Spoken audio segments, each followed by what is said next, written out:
Defense will not hesitate to push back on misinformation. As the Secretary announced, in the coming days, DoD will launch a webpage on defense.gov dedicated to combating misinformation around COVID-19 and the military's efforts. With that, we will take your questions. And we will go to Bob Burns on the phone. Thank you. This is Bob. Alyssa, in light of the Secretary's decision to raise the health protection condition to Charlie globally, I'm wondering whether he is also considering further restrictions on training, or in fact, is he thinking of easing any of the control measures he's taken recently in light of the President's remarks yesterday about him wanting the country to get back toward a normalcy by Easter? Thank you, Bob. That's a great question. We continue to take this tremendously seriously. And while we're planning ahead and looking at the potential of where this could be, we're also dealing with the situation as we face it today. Moving the HPCon level to Charlie means, for example, some of the measures that entails is going to maximum telework, cancellation of large-scale meetings, taking temperature at certain access points within buildings. Now, this will vary from installation to installation, but these are concrete measures we can be taking now to stop the spread, lower the curve. But looking forward, I'd actually turn to General Friedrichs for what he expects. Well, thanks. And you know, I want to stress, everybody keeps asking, what's going to happen in 2 weeks? What's going to happen in 3 weeks? We don't know. And the most important thing, I believe, and I would recommend, is as we step through this, we take the most appropriate precautions today for what we know is happening right now. What we don't want to do is build either a false sense of anxiety or concern or a false sense of security. What we know right now is this is a very significant outbreak. It's a global pandemic. What we need to do is make sure that we're minimizing contact. People are staying home when they can stay home. And as those situations change, then we'll reassess and make the appropriate decisions based on how we minimize the risk to force and families and also preserve mission capability. Thank you. Barbara Starr. I want to follow up on both answers to Bob's question. So General Friedrichs, as you stand here and you say you take it as you find it, currently, do you see any medical indications or evidence that suggests to you any easing up of restrictions is a good medical idea? And unanswered in all of this is the key question. Why you have all repeatedly said for days, including the Secretary, including the Chairman, you trust your commanders around the world. But there is not a standard to stop large meetings, formations, large-scale training close together. Why are you not stopping it? Why not just put a stop to it? Because you are seeing a rising rate every day in the ranks. You're on an upward curve. Your curve's not flattening. So do you see any medical indication at this point? So I think as we look at countries that began their outbreak earlier than the United States, we are seeing that where they've implemented measures effectively over a period of weeks to months, their curve flattened and then began to decline. You know, our allies in Korea, I think, have done a very good job of responding to the outbreak. This is incredibly difficult, and I don't mean to minimize it in any way. But their measures have been effective, and they're beginning to see now that the impact of what they've done has reduced the growth of people with the infection or the growth of people who need to be hospitalized or receive ICU care. Are we going to see that in this country? I believe we will if we're successful in implementing the measures that we've been discussing for the last several weeks. Let me try this again. Do you see any medical evidence that indicates to you that in the coming, about a month from now, Easter, you would see some beginnings of indications? Are you seeing any medical evidence, medical indications that you could ratchet back? And since you are not flattening the curve in the U.S. military, why are you not? Why is the Secretary, the Chairman, why is there no military medical advice to them to halt these larger gatherings where multiple military people are close together? Because again, your curve isn't flattening. So you're correct. Our curve is not flattening, and that's why we went to HPCon Charlie today, which includes restrictions on large gatherings, includes additional social distancing. we're stepping through this like everyone else is and adjusting based on the data as it's coming in and what we're seeing with our units. So I think we have done many of the things that you've described there. It's a balancing act because at the end of the day, we have to balance both the health and protection of our service members with our responsibility to this nation to continue to defend it and to deter So those. still commander discretion. There's always an There's always commander's discretion. There's always a requirement for this nation to be prepared to defend itself. And our responsibility is to balance that as appropriately as we can. Thank you. Megan Myers? So, question for General Friedrichs. The rate now per 100,000 of cases in the military is a little bit higher than just the U.S. in general. What do you attribute that to? Could that be to more testing? Could that be because of some of the hot spots where troops are stationed that might be throwing off that curve? Why do you see that happening?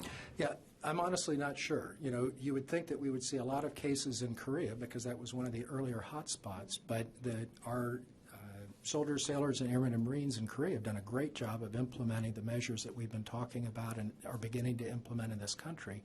And we're not seeing a lot of cases there, which first suggests that those measures work even in a hot spot. Second, it suggests that part of what we may be seeing is the increasing availability of testing is helping us to identify more cases earlier in our community than perhaps in some other communities. I think it's going to be another 2 or 3 weeks before we can really answer that question well based on getting to a level where there's comparable testing around the world in different communities where we have bases. The challenge is, you know, for our troops in Africa, for example, there's very, very little testing going on in Africa. Trying to understand what's happening in that community around our bases and compare what's happening with our troops is difficult. Quick follow-up.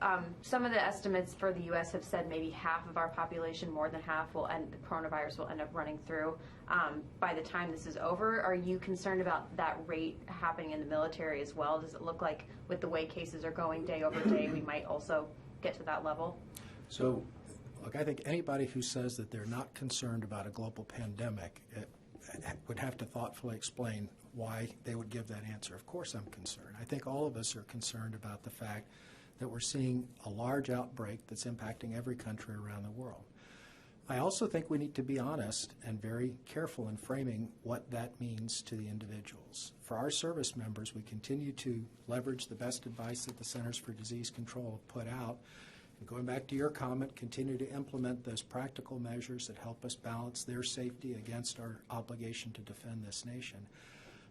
I do believe that we are going to be successful in limiting or mitigating this outbreak. And yes, at some point we're going to look back on this and say that we did effectively stop this. To get there requires that all of us take this seriously now. It requires that all of us do those individual actions, like not traveling when you don't have to, not going, frankly, to spring break if you don't have to. You know, those are things that we're learning now are really important. And I would give great credit to our allies in Korea for the way that they have embraced this, and as we're seeing now in New York and in other cities in the United States, how our fellow citizens are beginning to embrace those measures. They're difficult, they're scary, there's no question about that, and they do make a difference, and that's exactly what we need to do. Absolutely. Jennifer Griffin? Sir, let me try again Barbara Starr's question. From a medical perspective, is it premature to ease these restrictions by Easter? I just got an update on modeling factors which very clearly said that they are unable to forecast beyond 3 weeks from the data that they had what is likely to happen because we're getting so much data and it's changing so quickly. So I can give you, from a 3-week perspective, based on the planning factors that we have, we think that we're going to continue to see this, no surprise, continue to grow. We think the best way to limit that growth or to mitigate that growth are the measures that we've been talking about. I don't think there's a great deal of value in speculating on a particular date. And what I would ask for everyone's help with is worry about today. Because if we stop doing the right thing today because we think something's going to happen in 4 weeks, we will make this worse. What we need to do is focus on what we individually and collectively can do today to mitigate this outbreak. And if we're successful, I would hope that in 3 or 4 weeks, yes, we'll be talking about we've made a positive difference here. We're seeing the outbreak flatten. We're seeing the number of cases going down. That's what I would hope we would all see, because we collectively as Americans have come together and done the right thing today. But it is a worrisome narrative, and I've been out here every week talking with you, and I've been very straightforward about this. It's a worrisome narrative when we try to say there's some reason that we should question the guidance that's being given out, or there's some reason why we should pull apart a shared approach to this. I don't think it matters what day things start to get better. What matters is what we're doing right now to mitigate this outbreak. I'm not sure how to say it any more clearly than that. And Alyssa, when was the Secretary made aware that this was a pandemic that was going to affect the continental United States and U.S. military? What actions did he immediately take? But what was the time frame in which he was made aware? And why wasn't more stockpiling done, particularly in terms of ventilators, knowing what the nation was going to face? Well, I can tell you from the Secretary's perspective, we've been monitoring this outbreak since early January, getting regular updates about where the virus is spreading, particularly tracking its early spread in China and how it may impact our forces in the Indo-Pacific. I don't have a clear answer on when he was given the data that it could be a pandemic. I would assume that would align with when the World Health Organization made that determination, but I'm happy to get a little more precision on that. We've taken this serious from the outset. We've been following this extremely closely since the beginning of the year, understanding that it could impact our capabilities globally if we didn't get ahead of it. That said, we are in the business of planning in the Department of Defense. We do have strategic stockpiles that have already proven themselves helpful to the degree that we've been able to commit some of those resources to helping the interagency. So while I think we're all sensitive to this time that we're in, we feel cautiously optimistic about where we are as a department. And I would say, we have those stockpiles in place for when things like this arise. And I would just echo, he was informed the day that the World Health Organization announced it was a global pandemic. I mean, we've been updating the senior leadership every day on this. This has been something that we've been focused on, as was mentioned, since I think the third week in January, when we began to get an appreciation from the limited data coming out of China of how significant this outbreak was.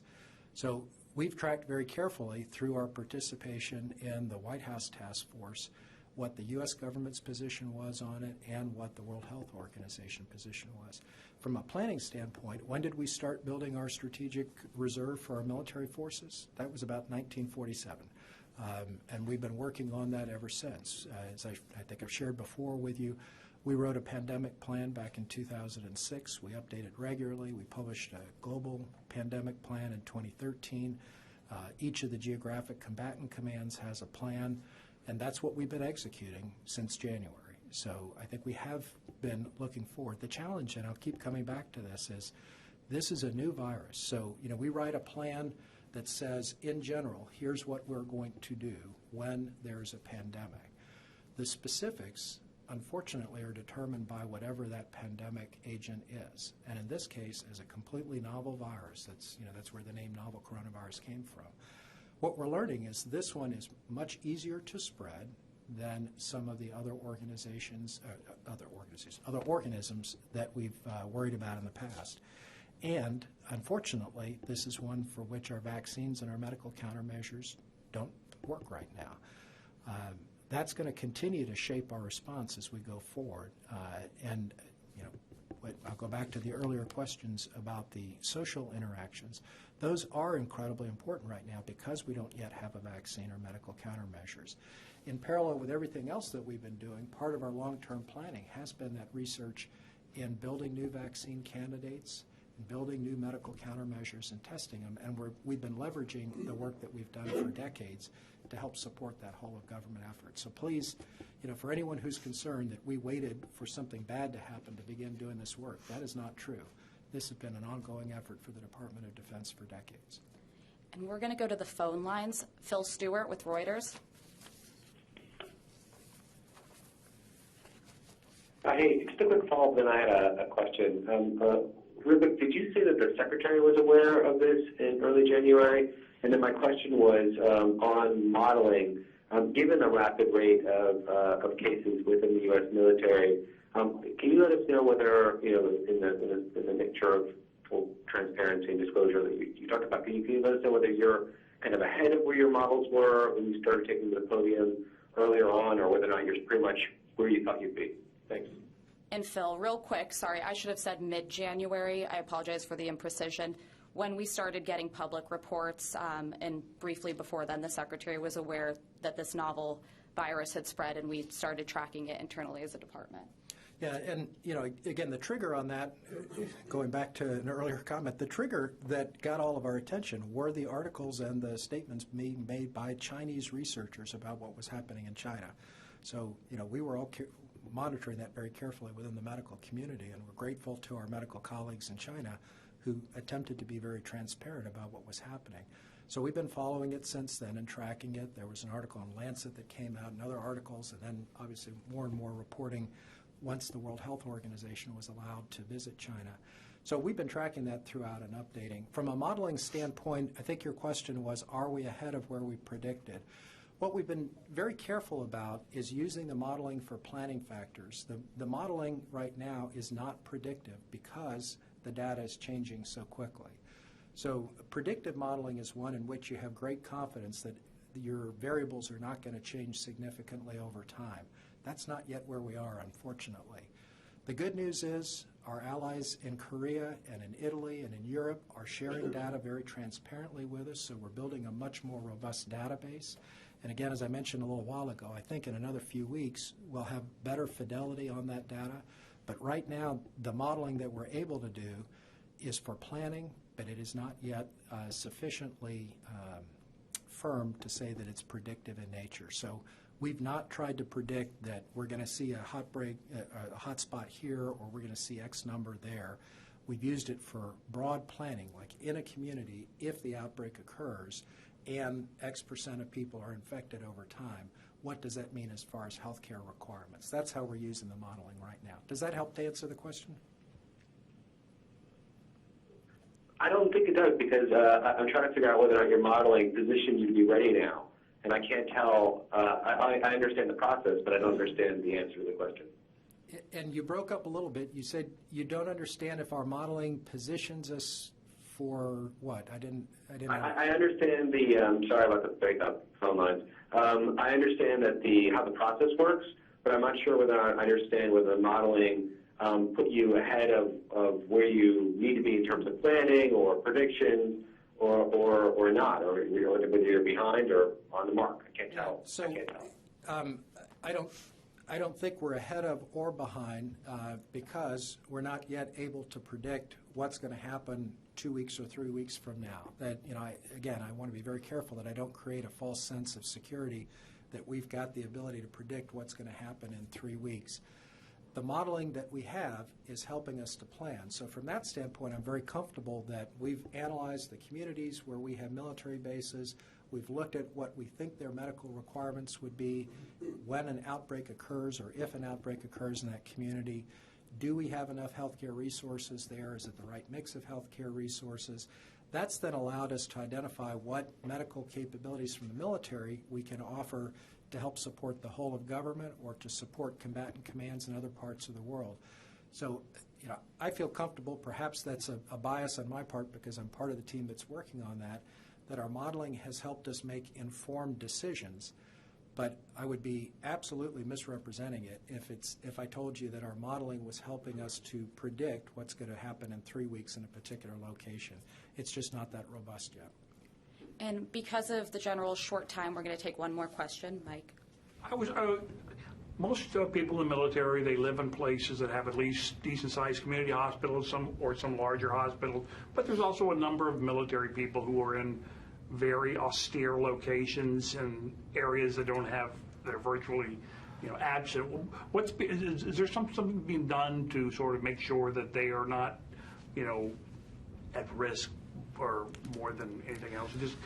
Yeah, so I think the very tail end there is the important one, not at risk more than anywhere else. We don't know where the next outbreak is going to be, so we are balancing risk like the rest of the country is. Right now, the focus is on New York City. It's very clear that that's where the biggest outbreak is in this country.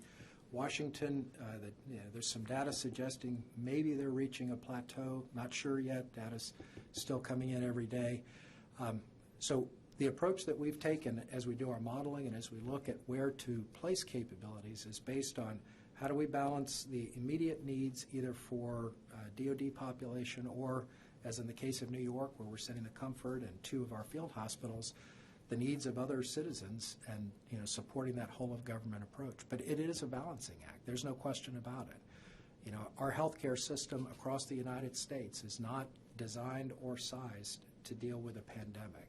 And so, Can you just get one clarification from the general? Sir, I hate to, I'll be quick. So you don't have predictive modeling. Correct. At the moment, but you have modeling that is helping you understand what you could transfer to the interagency federal government for the civilian sector healthcare and what you have to plan for military communities, what you need to hold on to make sure you have enough medical care. So for that modeling of what you need to hold on to, are you on target with that? Is your modeling for that at least proving to be true? And what is the differential between the infection rate in civilian society and the higher rate in the military? Could you get us those numbers, however they're properly expressed in the medical community, what the civilian rate and your rate? Yes, we can get you the number on what the infection rate is in the DoD population versus the civilian population. So, I'm in meetings until 1800 today, so I'm not going to promise something that I can't deliver, but if one of us can pull that together, we'll either get it today or tomorrow. This modeling question, you do know half the equation, right? Because you're using it to plan what you need to care for military people. Yes, and so one of the challenges, and I think this is where you were going, sir, with your question, is we rely on the civilian sector for health care for our DoD population, just like the rest of the country does. So we don't have hospitals around every base. We don't have a medical center in Minot, North Dakota. Haven't had a hospital there for years. So does our modeling suggest that there's a need for hospital beds in Minot if there's an outbreak? Absolutely. But it's going to be downtown hospital beds because we don't have a hospital there. So I'm not sure I'm understanding the question. We know what, based on the data that comes out every week or so, it gets updated every week or so. What in the data is surprising you? What is off the mark of what you would have expected as a medical professional? I think what's surprising me the most is the variability in how countries have approached this and how candidly they've shared their data. In the United States? In the United States,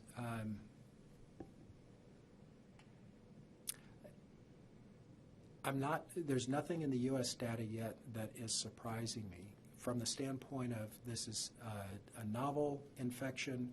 It is spreading through communities, and the communities appear to be implementing effective countermeasures. We're early enough in this where we can't say with confidence how effective those have been. So I think 3 or 4 weeks we'll be in a better position to say, was there anything that surprised us about how this unfolded in the United States? I think our efforts early on in February and in March to limit how many people came into the country with coronavirus helped to delay the spread, and that was good because we were in the middle of a pretty significant flu season. It's also good that the flu season is now tapering off as we're seeing an increase in the coronavirus cases, which gives us a little bit more flexibility in hospital capacity.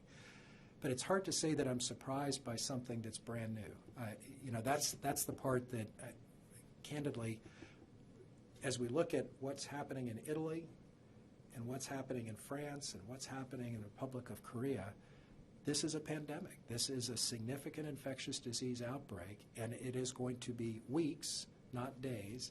It's going to take intensive measures, as we are implementing, to mitigate it. And it's difficult to be surprised by that because until we go through it, we're not going to know exactly how long it takes in any of those countries. I would say... Joe, can I just ask a quick question? You talked about South Korea, how they flattened the curve. Mm-hmm. That was done through massive testing, which does not seem to be happening here because of the lack of test kits and so forth. So walk us through the future here. How important is it for testing so you get a sense of the universe of who is actually infected And what can be done to increase the number of test kits? I know Undersecretary Ellen Lord talked about ramping up the defense industrial base to get more of these test kits. What are you learning behind the scenes about when they can quickly ramp up testing? Yeah, so I think there's multiple aspects of that, and I'm going to speak to the medical side of it. I'm not going to get to the supply chain side of it. There's, for our community in the military first, what we're really interested in, and this goes back to a question that one of you asked at previous press conferences, being able to do the testing in deployed environments or on a ship or in a remote area. So right now, as we've shared with you previously, if someone has symptoms or we're worried about them in Afghanistan, we do the swabs and then we fly it to the nearest lab. We get the results back relatively quickly, but you still got the flight time and the processing time and everything goes with that.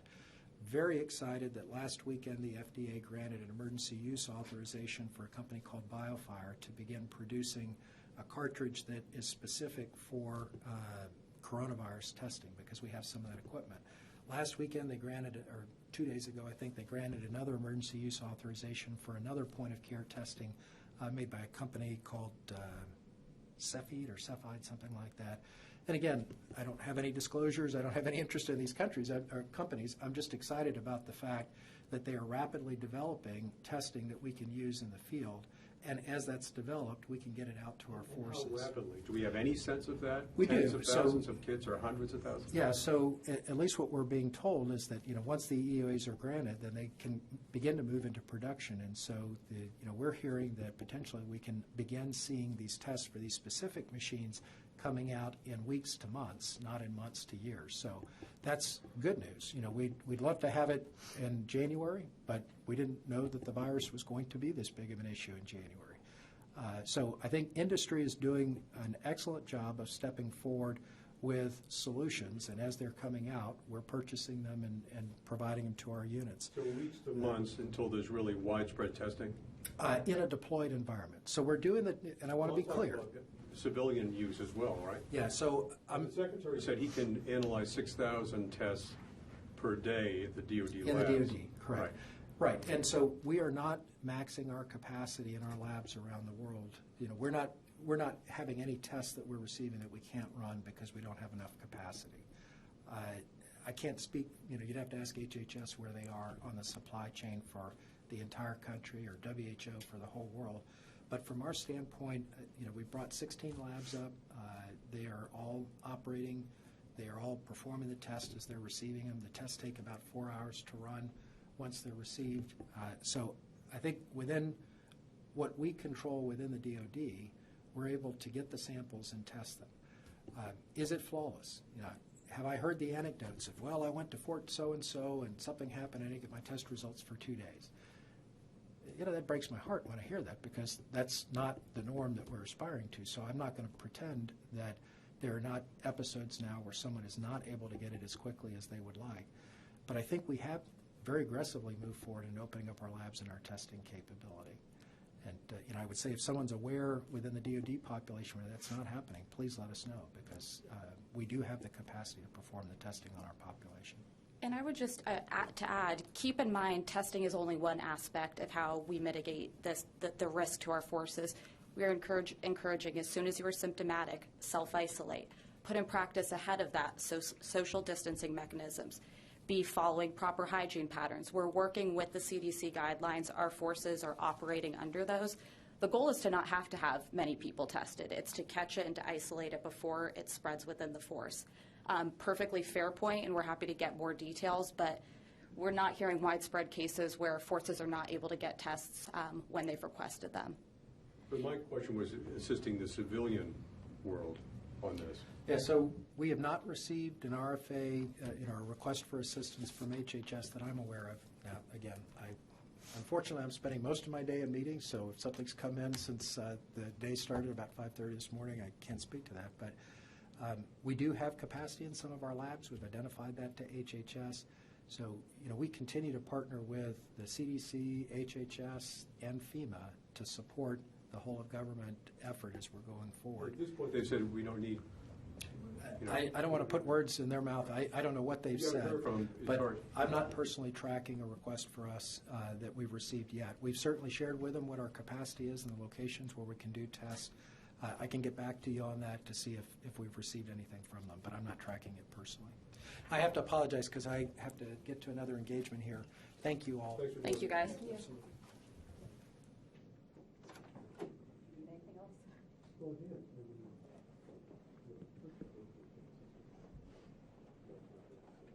Did you get any word from Noah back? He wrote back, he said some of the supplies are actually arriving today, and All right, so he'll be in touch with me. he will. He said whoever is going to come out with the gear, everything you told me, he's passing along. And I said,